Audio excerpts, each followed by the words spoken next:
What is up, everyone? Poshi here, back at it in Raid Shadow Legends, and today I wanted to go over the AI changes that were announced alongside some 2x event news that came out. So the AI changes we'll go through very quickly. These all seem like very welcome changes in my opinion, but definitely let me know what you guys think down below in the comment section. And I'll also leave a link to this webpage so you guys can check it out for yourselves. But yeah, let's go ahead and just jump right into it. So right off the bat, we have Xavia, Karam, and Elendril. So these all had, or all these champions had an ability that did poison damage instantly and then removed the poison debuffs. Now these abilities will no longer be used on auto battle during the clan boss, and that's just because they want you to focus on keeping those poison debuffs up, not removing them. So I definitely think this is a welcome change.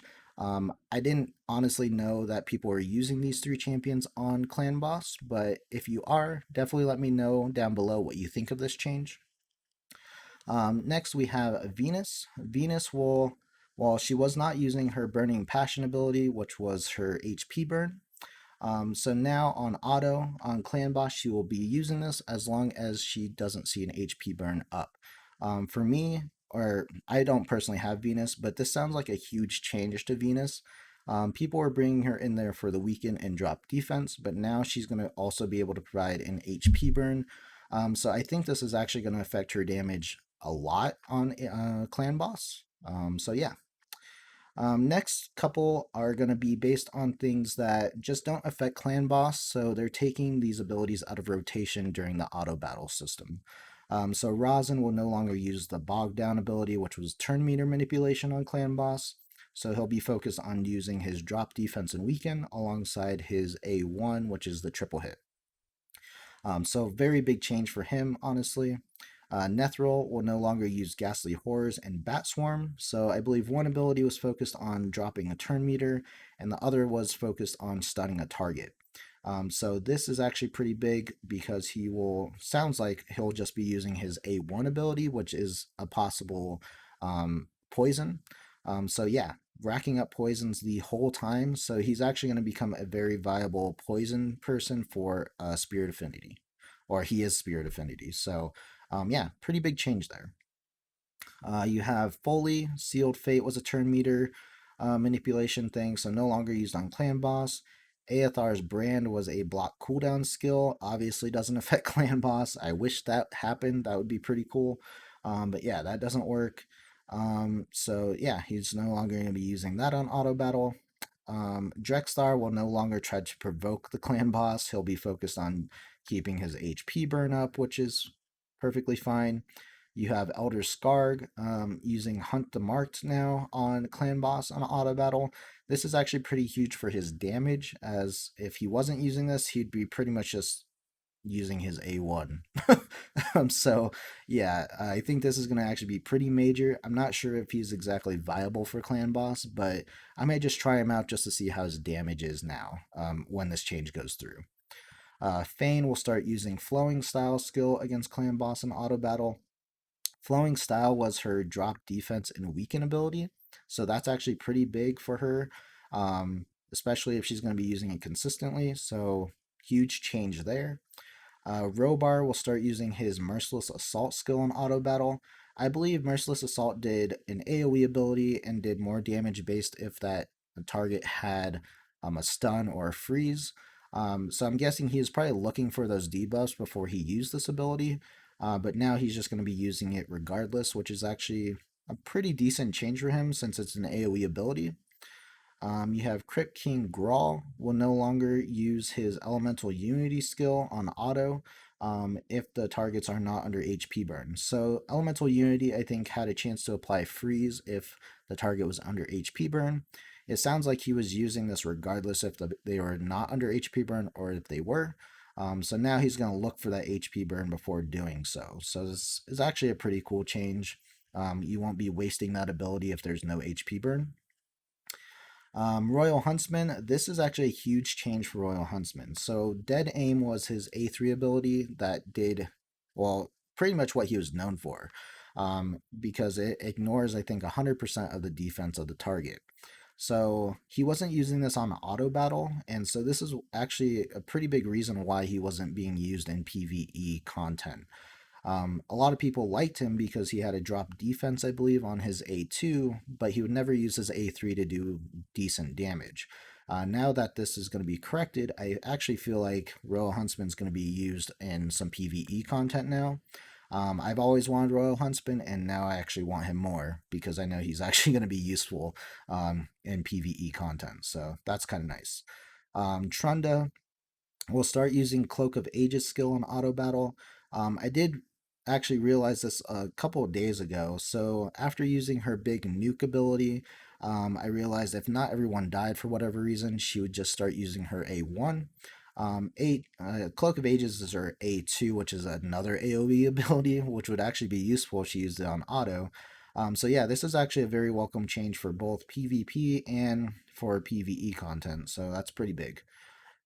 Spider will more likely use his Glowing Mark skill in auto battle whenever it's not on cooldown. Glowing Mark was the drop defense and weaken ability, so definitely a welcome change.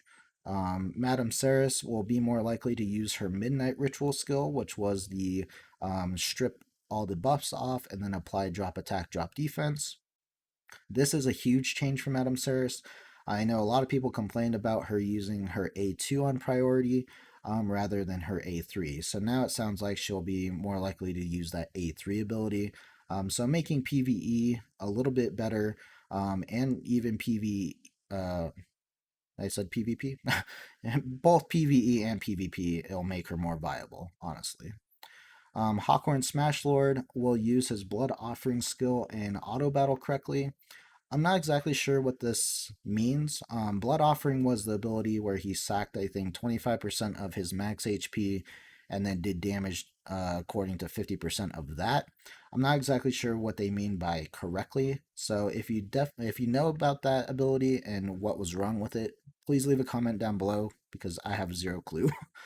And then you have Cold Heart. So this is like a huge change. A lot of people were so happy about this. You can see this guy right here, Joy.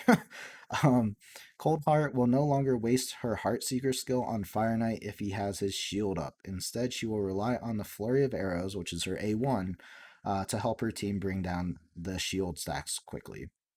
So this is actually very big, and this is very big for consistency, right? So you pretty much had to get lucky for her not to use Heartseeker on the shield, and this was huge just because this could affect the way the run went. So now she'll be using her A1, which is her 4-hitter. So yeah, you're going to get that shield down very quickly as long as it's up. And then you're going to be able to Heart Seeker right after, which is what she was meant to do. So this is actually a very, very big change and a very amazing change for Cold Heart. So yeah, overall, that is all the changes that we have for now. We're hoping some more get updated a little bit more quickly, but yeah, we'll definitely keep you in the loop about that. The next thing I wanted to go over is the 2x event that's coming up. So 2x events usually happen on Friday. This one will actually be happening on Thursday. So starting the 31st, I believe, is what they said. It's going to be a 2x avoid event, but you're also going to have a mix of a 10x event, which is going to be for Tormin. So Tormin is a fusion. I believe he was a fusion a long time ago. But yeah, he's actually a pretty major champion for PvP, obviously. But if you're lacking any dwarves, this is actually going to be pretty big for you as well for faction wars. So if you don't know what Tormin does, he is a void champion, defense legendary. A1, attack all enemies, has a 25% chance if you book him of placing a freeze debuff for 1 turn. Instantly activates the skill whenever an enemy under both a freeze and an HP burn debuff takes damage from an HP burn debuff. So that's pretty cool. His A2 removes all buffs from a target enemy, then attacks the target 2 times, steals all buffs instead if the target is under a freeze debuff, and then will ignore defense if the target is under both a freeze and HP burn debuff. This can go down to 3 turns, so pretty big there. His A3, attack all enemies, places a block buffs debuff and 100% heal reduction debuff for 2 turns on enemies under freeze, and then has a 80% chance if booked of placing a provoke debuff for 1 turn on enemies not under freeze debuff, and then decrease the cooldown of 1 random skill of each ally by 1 turn for every enemy attacked under both a freeze and HP burn. So once again, very, very cool. And then what he's known for, his passive, has a 30% chance if you book it, and has a 6-turn cooldown, by the way, on his active effect, so we'll get into that. But has a 30% chance of placing a freeze debuff on the enemy each time they receive a buff or have their turn meter filled. So obviously this is huge for PvP. The 30% chance applies up to twice per enemy turn, once for buffs and once for turn meter fills. In cases where an enemy receives multiples of these effects at the same time, does not work with effects from artifact sets, turn meter filling effects from masteries, healing, or those buffs or effects that take place at the start of a round. And then you have the active effect revives this champion to 100% HP when killed and places a freeze debuff on this champion.